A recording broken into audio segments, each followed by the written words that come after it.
இன்றைய முக்கிய செய்திகள். அமெரிக்காவில் வெளிநாட்டினரின் விசா ஆவணங்கள் அதிரடி ஆய்வு. விதிமீறல்கள் இருந்தால் உடனடியாக நாடு கடத்த நடவடிக்கை. பீகாரில் விடுபட்டவர்கள் ஆதாரை ஆவணமாக கொண்டு ஆன்லைனில் விண்ணப்பிக்கலாம். அரசியல் கட்சிகளின் வாக்குச்சாவடி முகவர்கள் உதவவும் உச்சநீதிமன்றம் உத்தரவு. மனைவியுடன் வெளிநாடு செல்ல நிதி முறைகேடு செய்த வழக்கு. இலங்கை முன்னாள் அதிபர் ரணில் விக்ரமசிங்கே கைது. கருத்தடை செய்த நாய்களை பிடித்த இடத்திலேயே மீண்டும் விட வேண்டும். பொதுவெளியில் உணவளிக்க தடை விதித்தது உச்சநீதிமன்றம்.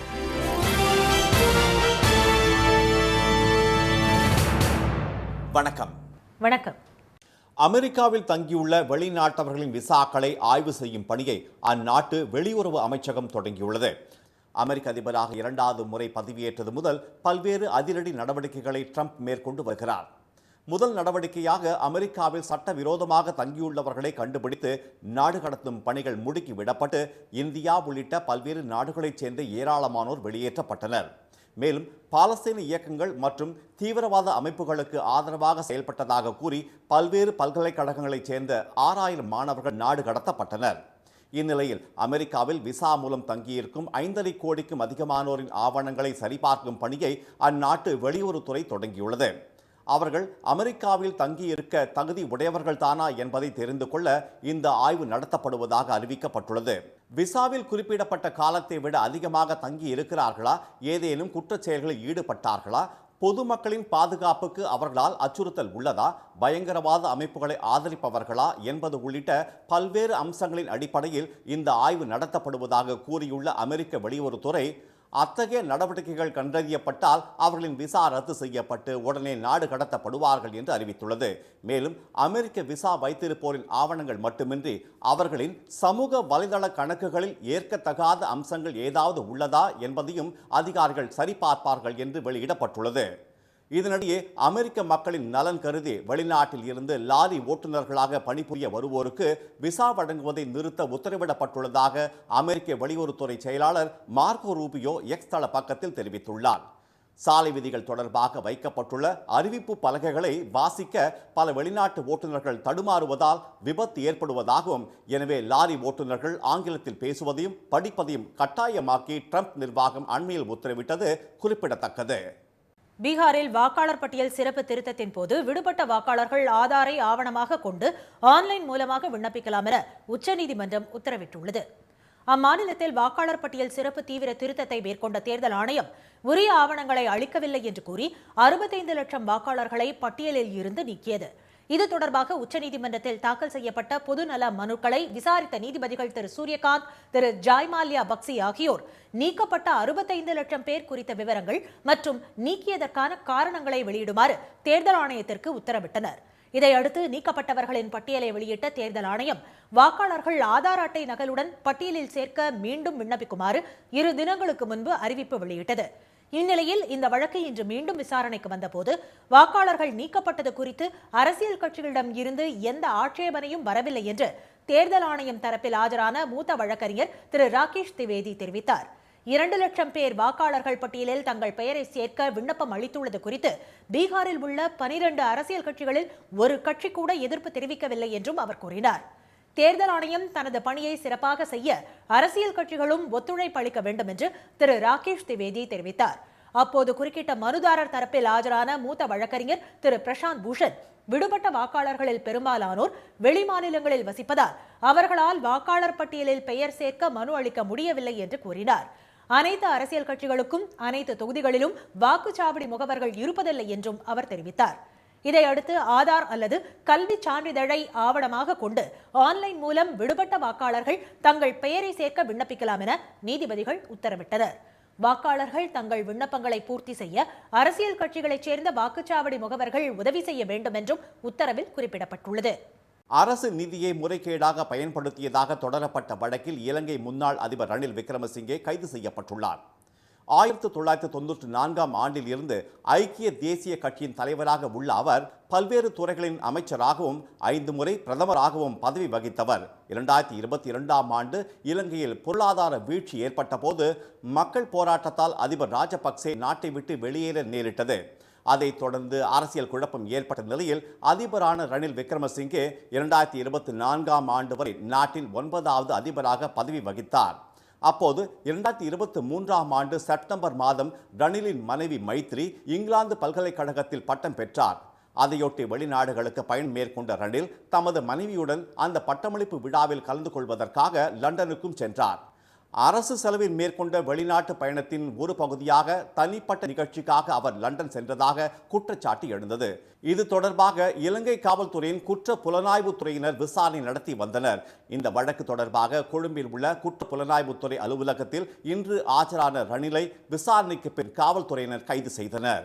தெருநாய்கள் தொடர்பான முந்தைய தீர்ப்பில் மாற்றம் செய்துள்ள உச்சநீதிமன்றம் கருத்தடை செய்து தடுப்பூசி போடப்பட்ட பின்னர் நாய்களை பிடித்த இடத்திலேயே மீண்டும் விட உத்தரவிட்டுள்ளது. சாலைகளில் செல்வோரை துரத்துவது, கடிப்பது என தெருநாய்களின் பிரச்சினை நாடு முழுவதும் அதிகரித்து வருகிறது.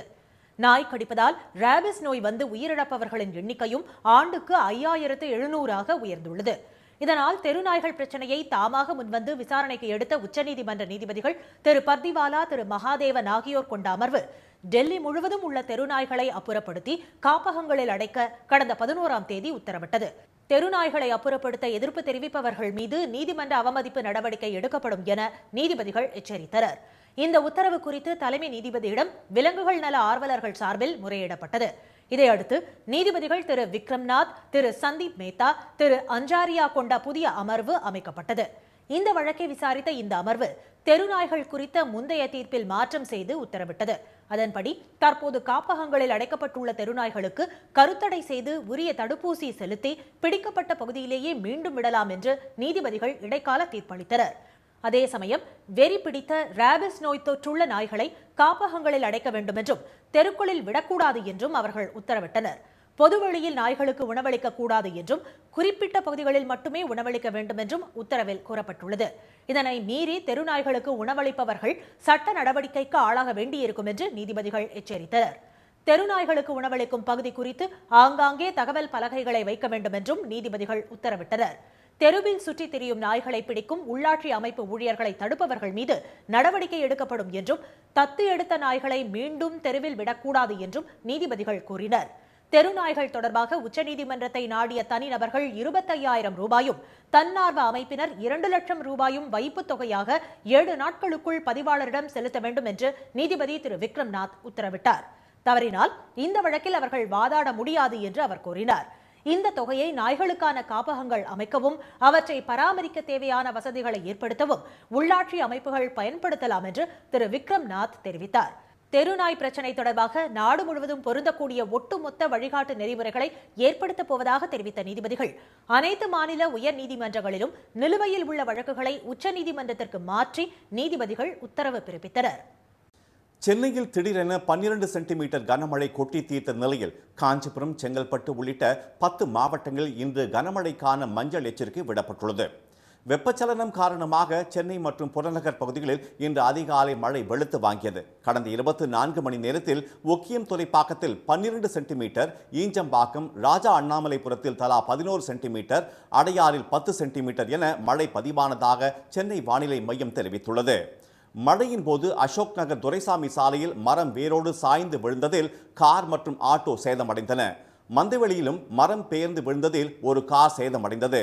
நுங்கம்பாக்கத்தில் வேருடன் சாய்ந்த மரங்கள் உடனடியாக அகற்றப்பட்டன. தியாகராயர் நகர் துரைசாமி சுரங்கப்பாதையில் தேங்கிய தண்ணீர் அகற்றப்பட்டு வாகனங்கள் வழக்கம் போல் இயங்கின. துரைப்பாக்கம் OMR சாலையில் மழைநீர் தேங்கியதால் வாகனங்கள் ஊர்ந்து சென்றன. திருக்கழுக்குன்றம், மாமல்லபுரம், கல்பாக்கம் பகுதிகளில் பரவலாக மழை பெய்தது. இதனிடையே தமிழக பகுதிகளின் மேல் நிலவும் வளிமண்டல கீழடுக்கு சுழற்சி காரணமாக செங்கல்பட்டு, காஞ்சிபுரம், விழுப்புரம், கள்ளக்குறிச்சி, திருவண்ணாமலை, ராணிப்பேட்டை, வேலூர், திருப்பத்தூர், தருமபுரி, சேலம் ஆகிய 10 மாவட்டங்களிலும் புதுவையிலும் இன்று கனமழைக்கு வாய்ப்புள்ளதாக சென்னை வானிலை மையம் தெரிவித்துள்ளது. மயிலாடுதுறை, நாகை, திருவாரூர், கடலூர், தஞ்சை, புதுக்கோட்டை, சிவகங்கை, ராமநாதபுரம் ஆகிய 8 மாவட்டங்களில் நாளை கனமழை பெய்யக்கூடும் என்று வானிலை மையம் கூறியுள்ளது. 2 மாநாடுகளை மட்டும் நடத்திவிட்டு ஆட்சியை பிடித்து விடலாம் என்று தவேக தலைவர் திரு விஜய் கனவு காண்பதாக அதிமுக முன்னாள் அமைச்சர் திரு ஆர்.பி. உதயகுமார் தெரிவித்துள்ளார். மதுரையில் நேற்று நடைபெற்ற தவேக மாநில மாநாட்டில் பேசிய திரு விஜய், ஆட்சியில் இருந்த நாள் வரை எதிரிகளை பதவிக்கு வரவிடாமல் தடுத்த எம்ஜிஆர் உருவாக்கிய அதிமுக இன்று அடிமையாக இருப்பதாக அக்கட்சி தொண்டர்கள் வேதனைப்படுவதாக கூறியிருந்தார். மேலும் பாசிச பாஜகவுடன் உறவு வைக்க நாம் என்ன உலகமகா ஊழல் காட்சியா என்றும் அவர் விமர்சித்திருந்தார். அவரது பேச்சு அதிமுக தலைவர்களிடையே கோபத்தை ஏற்படுத்தியுள்ளது. மதுரையில் செய்தியாளர்களிடம் பேசிய திரு உதயகுமார், தமிழ்நாட்டை காக்க வந்த அவதார புருஷன் போல் தன்னை எண்ணி விஜய் பேசிக் கொண்டிருப்பதாக சாடினார். எம்ஜிஆர் பெயரை பயன்படுத்தி வளர நினைத்த ஒட்டு மரங்கள் ஒரு நாள் காணாமல் போகும் என்றார் அவர். அதில் ஒட்டு மரங்கள் அப்போது உருவாகுவது என்பது இவர் மட்டும் அல்ல, பல பேர் புரட்சி தலைவருடைய பெயரை சொல்லி அவருடைய அடையாளத்தையும் அங்கீகாரத்தையும் அவருடைய செல்வாக்கையும் அவருடைய அந்த அறிமுகங்களை தான் பயன்படுத்தி கொள்ள வேண்டும் என்று முயற்சி செய்தவர்கள் எல்லோரும் காலத்தால் காணாமல் போயிருக்கிறார்கள். அண்ணா எம்ஜிஆரோடு திரு விஜய் தன்னை ஒப்பிட்டு பேசுவதை நிறுத்திக் கொள்ள வேண்டும் என்று அதிமுக மூத்த தலைவர் திரு செம்மலை கூறியுள்ளார். கொட்டி கிடக்கும் செங்கற்கள் கோபுரமாகி விடாது என்றும் அவர் விமர்சித்துள்ளார். தேர்தல் யுத்திக்காக திரு விஜய் என்ன பேசினாலும் அவரால் எம்ஜிஆர் ஆகிவிட முடியாது என்று முன்னாள் அமைச்சர் திரு ஜெயக்குமார் தெரிவித்துள்ளார். தவேக தலைவர் திரு விஜய் கருத்துகளுக்கு பாஜகவும் கடும் கண்டனம் தெரிவித்துள்ளது. தாய் மாமா என்று தன்னை கூறிக்கொள்ளும் திரு விஜய் யாருக்கு சீர் செய்தார் என்றும் மேடை பேச்சில் நாகரீகமாக பேச வேண்டாமா என்றும் பாஜக முன்னாள் மாநில தலைவர் திரு அண்ணாமலை விமர்சித்துள்ளார். அண்ணா, எல்லாருக்குமே தாய் மாமானா 50 வருஷமா தாய் மாமா எங்கனே காணாம போனாரு? எத்தனை சகோதரிகளுக்கு சீர் கிடைச்சது, எத்தனை சகோதரிகள் வீட்டில் விசேஷம் நடந்தது, அப்பெல்லாம் தாய் மாமா எங்கே போனார்? இல்லை இதே தாய் மாமா நடித்த படத்துக்கெல்லாம் இலவசமாக டிக்கெட் கொடுக்குறாரு, ஏன்னா காசு வாங்கிட்டு தான் டிக்கெட் கொடுக்குறாரு. அதனால் தாய் மாமாங்கிற வார்த்தையெல்லாம் ரொம்ப யோசித்து பயன்படுத்த வேண்டிய வார்த்தைங்கன்னா. ஜெயங்கொண்டத்தில் செய்தியாளர்களிடம் பேசிய மனிதநேய மக்கள் கட்சி தலைவர் திரு ஜவாஹிருல்லா, கட்சி ஆரம்பித்தவுடன் ஆட்சிக்கு வரும் வாய்ப்பு எல்லா கட்சிகளுக்கும் கிடைத்து விடாது என்பதை திரு விஜய் உணர வேண்டும் என்று கூறினார். திரு விஜயின் பேச்சு அரசியல் முதிர்ச்சியற்றதாக உள்ளதாகவும் அவர் தெரிவித்துள்ளார். இனி வருவது செய்தித் துளிகள். டெல்லியில் நாடாளுமன்ற வளாகத்துக்குள் இன்று மர்ம நபர் சுவரேறி குதித்ததால் பரபரப்பு ஏற்பட்டது. 2023ஆம் ஆண்டு மக்களவை பார்வையாளர் மாடத்தில் இருந்து லக்னோவைச் சேர்ந்த சாகர் சர்மா, மைசூரைச் சேர்ந்த மனோரஞ்சன் ஆகிய இருவர் அவைக்குள் தாவி குதித்து முழக்கங்களை எழுப்பி புகை குண்டுகளை வீசிய சம்பவம் பரபரப்பை ஏற்படுத்தியது. அந்த சம்பவத்துக்கு பிறகு இன்று நாடாளுமன்ற வளாகத்தில் அத்துமீறி நுழைந்தவரிடம் விசாரணை நடைபெற்று வருகிறது. சென்னை மாநில கல்லூரியில் மருத்துவ பணியாளர் தேர்வு வாரியம் மற்றும் தமிழ்நாடு அரசு பணியாளர் தேர்வாணையத்தால் பல்வேறு பணிகளுக்கு தேர்வு செய்யப்பட்ட 644 நபர்களுக்கு பணி நியமன ஆணை வழங்கும் விழா நடைபெற்றது. இதில் பங்கேற்ற முதலமைச்சர் திரு மு க ஸ்டாலின் 13 பேருக்கு நியமன ஆணைகளை வழங்கினார். தொடர்ந்து மற்றவர்களுக்கு பணி நியமன ஆணைகளை துணை முதலமைச்சர் திரு உதயநிதி வழங்கினார். உலக அளவில் முதல் முறையாக மெட்ரோ ரயில் சுரங்கப்பாதைக்கு மேலாக சென்னை அண்ணா சாலையில் 3.20 கிலோமீட்டர் தொலைவுக்கு உயர்மட்ட மேம்பாலம் அமைக்கப்பட உள்ளது. தேனாம்பேட்டை முதல் சைதாப்பேட்டை வரை 621 கோடி ரூபாய் மதிப்பீட்டில் இந்த மேம்பாலம் அமைக்கும் பணிகள் நெடுஞ்சாலைத்துறை சார்பில் மேற்கொள்ளப்படுகின்றன.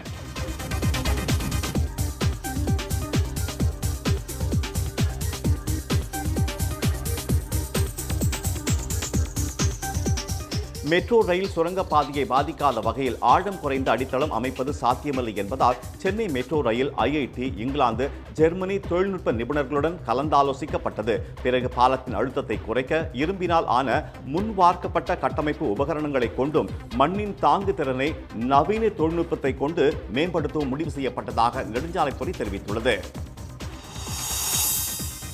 திண்டுக்கல் மாவட்டம் நிலக்கோட்டை அருகே முசுவனத்தூர் ஊராட்சியில் உங்களுடன் ஸ்டாலின் திட்ட முகாம் நடைபெற்றது. இதில் குடும்ப அட்டைக்கு விண்ணப்பித்த 2 மணி நேரத்தில் 5 பயனாளிகளுக்கு உடனடியாக குடும்ப அட்டைகள் வழங்கப்பட்டன. 4 பேருக்கு சிறு குறு வியாபாரிகளுக்கான அடையாள அட்டை, சாதிச் சான்றிதழ் ஆகியவை உடனடியாக வழங்கப்பட்டன. ஆம்புலன்ஸ் ஓட்டுநரை அச்சுறுத்தும் வகையில் பேசியதாக அதிமுக பொதுச் செயலாளர் எடப்பாடி திரு பழனிசாமி மீது 108 ஆம்புலன்ஸ் ஓட்டுநர்கள் டிஜிபி அலுவலகத்தில் புகார் அளித்துள்ளனர். வேலூரில் கடந்த 18ஆம் தேதி பொதுக்கூட்டத்தில் அவர் பேசிய போது தாம் பேசும் கூட்டங்களில் நெரிசலை ஏற்படுத்தும் வகையில் ஆம்புலன்ஸ் வருவதாக கூறி ஆம்புலன்ஸ் ஓட்டுநரை அச்சுறுத்தும் வகையில் பேசியதாக குற்றச்சாட்டு எழுந்தது. இந்நிலையில் தமிழ்நாடு 108 அவசர ஊர்தி தொழிலாளர்கள் முன்னேற்ற சங்கம் சார்பில் டிஜிபி அலுவலகத்தில் இன்று புகார் அளிக்கப்பட்டுள்ளது.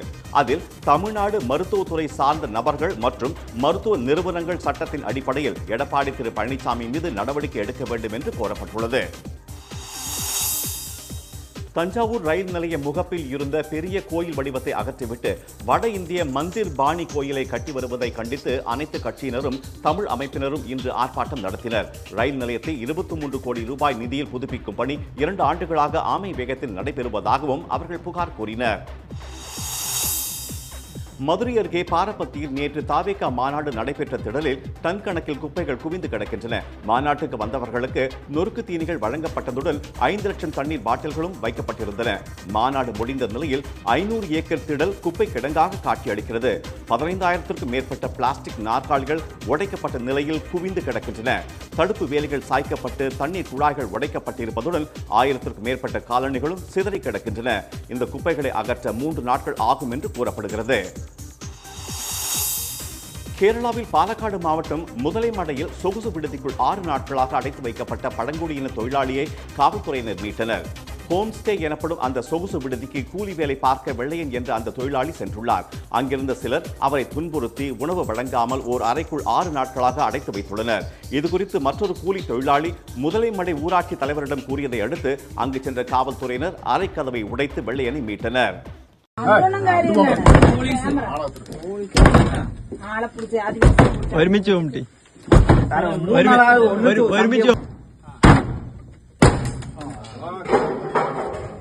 ஆறு நாட்களாக உணவு தண்ணீர் அருந்தாமல் இருந்ததால் வெள்ளையன் சோர்ந்து பலவீனமாக இருந்தார். அவரை பாலக்காடு மருத்துவமனையில் சேர்த்த காவல்துறையினர் இந்த சம்பவம் குறித்து வழக்கு பதிவு செய்து விசாரணை நடத்தி வருகின்றனர். பொன்னமராவதி அருகே வையாபுரியில் தனியார் பெட்ரோல் பங்க் திறப்பு விழாவை முன்னிட்டு 2 லிட்டர் பெட்ரோல் வாங்கினால் 2 லிட்டர் பெட்ரோல் இலவசம், 5 லிட்டர் பெட்ரோலுக்கு பாதி தொகை செலுத்தினால் போதும் என்ற சலுகை அறிவிப்பால் நூற்றுக்கணக்கான இருசக்கர வாகன ஓட்டிகள் குவிந்தனர். 4 சக்கர வாகனங்களும் 1 கிலோமீட்டர் தொலைவுக்கு வரிசை கட்டி நின்றதால் பல மணி நேரம் போக்குவரத்து பாதிக்கப்பட்டது. இன்றைய வர்த்தக முடிவில் மும்பை பங்குச்சந்தை குறியீட்டின் சென்செக்ஸ் 694 புள்ளிகள் சரிந்து 81,307 புள்ளிகளாக இருந்தது. தேசிய பங்குச்சந்தை குறியீட்டின் நிப்டி 214 புள்ளிகள் குறைந்து 24,870 புள்ளிகளாக நிறைவடைந்தது. சென்னையில் இன்று ஆபரண தங்கம் விலை சவரனுக்கு 120 ரூபாய் குறைந்து ஒரு சவரன் 73,720 ரூபாயாகவும் 1 கிராம் 9,215 ரூபாயாகவும் உள்ளது. வெள்ளி விலை கிராமுக்கு 2 ரூபாய் அதிகரித்து 1 கிராம் 128 ரூபாயாக உள்ளது. மீண்டும் இன்றைய முக்கிய செய்திகள். அமெரிக்காவில் தங்கியுள்ள வெளிநாட்டவர்களின் விசாக்களை ஆய்வு செய்யும் பணியை அந்நாட்டு வெளியுறவு அமைச்சகம் தொடங்கியுள்ளது. பீகாரில் விடுபட்டுள்ள வாக்காளர்கள் ஆதாரை ஆவணமாக கொண்டு ஆன்லைன் மூலமாக விண்ணப்பிக்கலாம் என உச்சநீதிமன்றம் உத்தரவிட்டுள்ளது. அரசு நிதியை முறைகேடாக பயன்படுத்தியதாக தொடரப்பட்ட வழக்கில் இலங்கை முன்னாள் அதிபர் ரணில் விக்ரமசிங்கே கைது செய்யப்பட்டுள்ளார். இத்துடன் இந்த செய்திகள் நிறைவடைந்தன. மீண்டும் சன் டிவியில் செய்திகள் காலை 7:30 மணிக்கு. செய்திகளை உடனுக்குடன் தெரிந்து கொள்ள QR கோடை ஸ்கேன் செய்து சன் நியூஸ் வாட்ஸ்அப் சேனலில் இணைந்திருங்கள். வணக்கம். வணக்கம்.